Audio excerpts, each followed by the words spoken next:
Hey, it's Monika here. As promised in my previous video, I'd like to expand on self-image that each and every one of us has in our mind. I'll also touch base on the mind and how it works.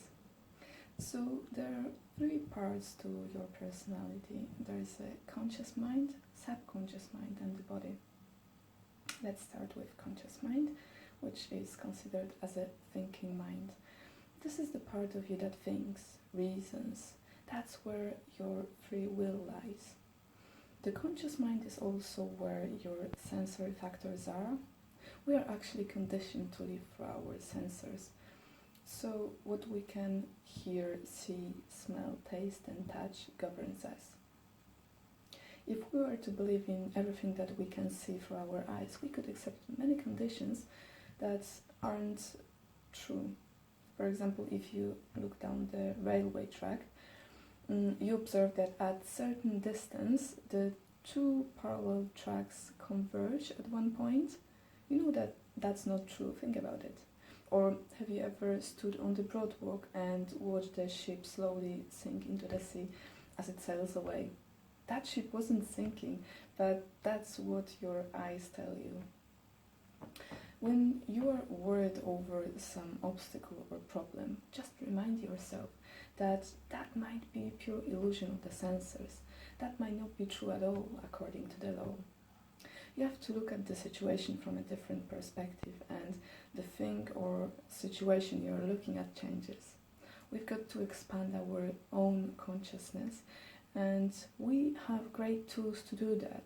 Those are our intellectual faculties that also resident in our conscious mind, and they are the reason, will, imagination, perception, memory and intuition. I'll talk about them in details in my future videos, as it is very important to understand them and use them in our favor as opposed to against us if we ever want to improve the quality of our life. For now, let's just focus on the mind itself and what impact it has on our self-image. So, conscious mind is inductive and deductive. It can accept or reject an idea. Remember that no person or circumstance can cause you to think about something you don't want to think. You must take total personal responsibility for the results you are getting. The cause of your present results is the self-image that is resident in your subconscious mind. How often have you heard yourself or others say, "She really made me angry," or "He really upset me," or maybe "They really depressed me"? The truth is, no one else can cause you to feel bad other than yourself. You actually cause these feelings yourself. But don't worry, you will control your own feelings when you have developed complete control over your own thinking or conscious mind. So whenever you let people upset you, you then lose control, and you basically let the outside world control you. That's as simple as. However, if you stay calm and serene, you keep control over the situation. I know it's not easy and sometimes feel like impossible to deal with, but everything has its beginnings. We had to learn how to walk, talk, ride a bike. We can also learn how to think in the right way to produce the results that we want.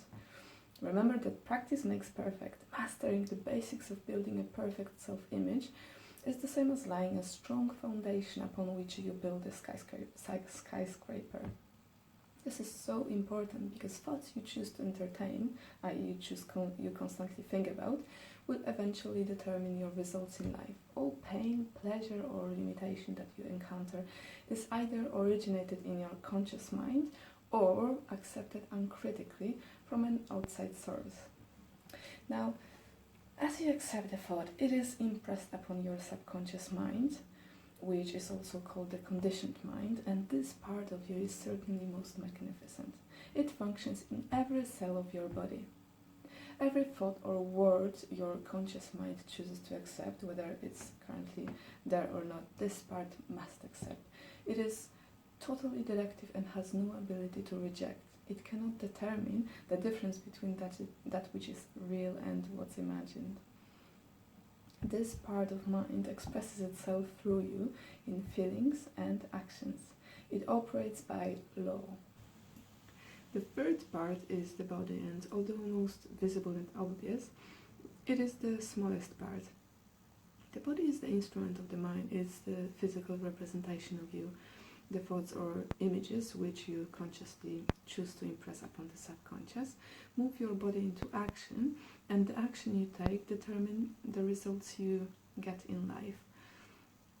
So it looks like this. Number 1, thoughts. Number 2, feelings. Number 3, actions. And last but certainly not least, number 4, results. So if you don't like the results you are getting, change your thoughts, which will cause you to feel different and act different. Build and hold a new image that will cause you to be a different person. It is that simple. You can also work backwards and use your results to look at yourself objectively, to see what you are thinking and which ideas you are getting emotionally involved with in your subconscious mind. Since the body is an instrument of the mind, it moves into action or behaviors based on these emotionalized ideas. Those actions and behaviors, of course, determine the results you are getting. So again, if you don't like the results you are getting, change the way you think about certain things. And just so you know that once you fully understand the image-making concept, you can effectively use it for wherever good you desire, whether it's a change in relationship, financial situation, you name it, and claim it. But first, learn how to use your mind properly. As you grasp this whole concept, it becomes clear that the ideas that are fixed in your subconscious mind control your life. You have to understand that you are responsible for putting these ideas into the subconscious mind, whether consciously or unconsciously, it doesn't matter.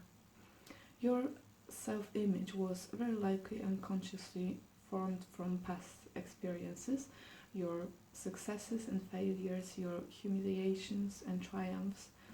It's a well-known fact that when a child is criticized and grows up with criticism, they are very insecure.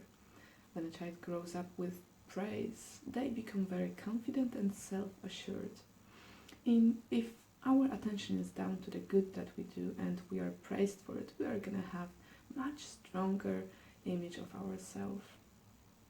This image or opinion you have of yourself will determine how you interpret other people's reaction to you and significantly affect your success.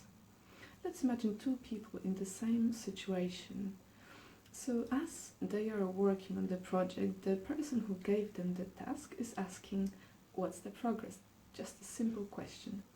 One person's reaction to this situation is, oh my god, I knew it's taking me forever to complete it, I better get it done as soon as possible.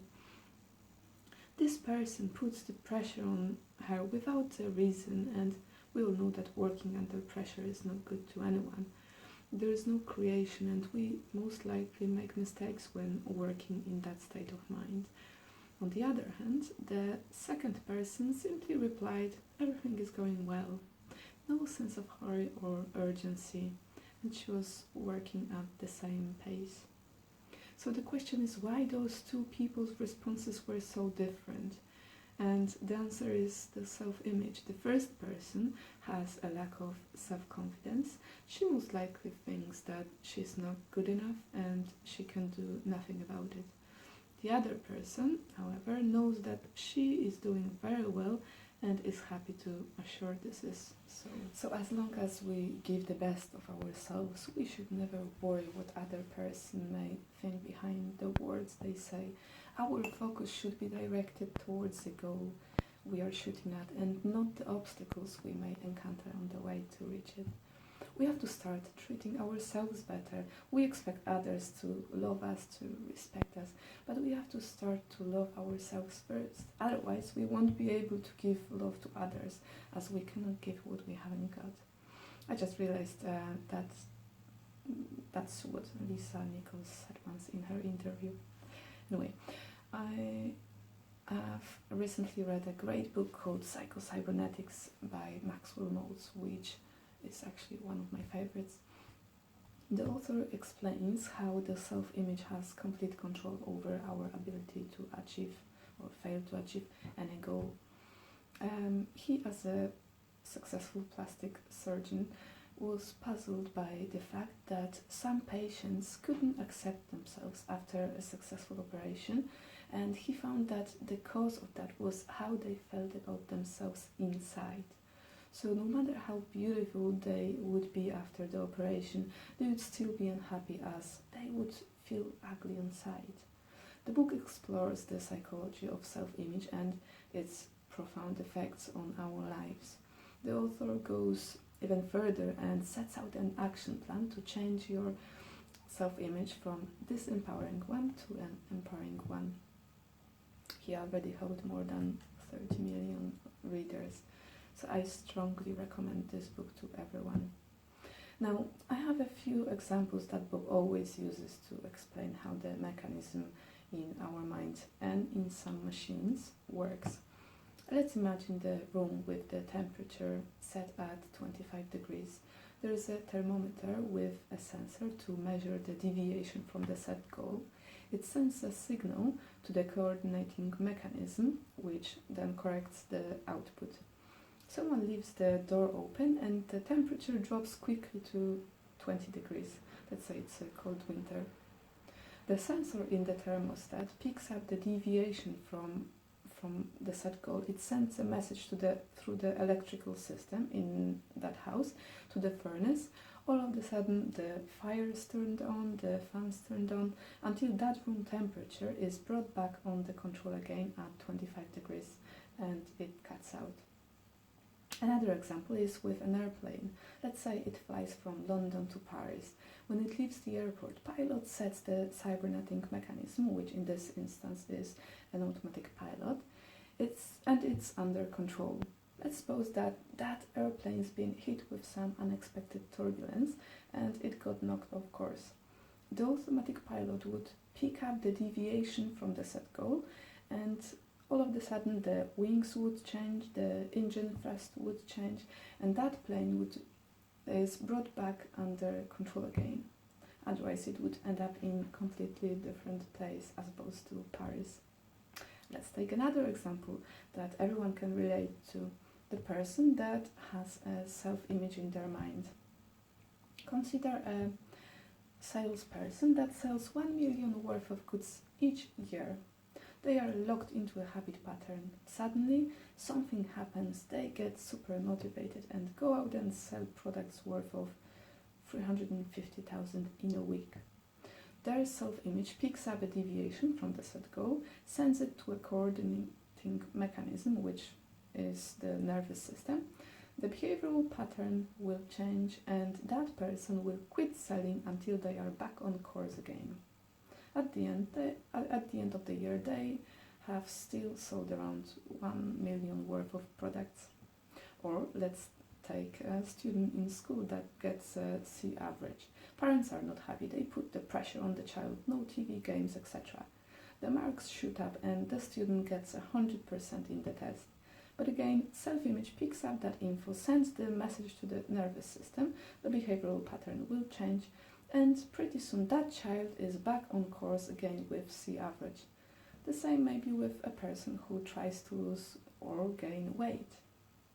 What causes this is the self-image they have of themselves in their subconscious mind. That's not who they want to be, and they know that in conscious mind, but that's who they are in subconscious mind. People are trying desperately to change the end results. The results in their lives are determined by their actions, and their actions are continually being motivated by their self-image.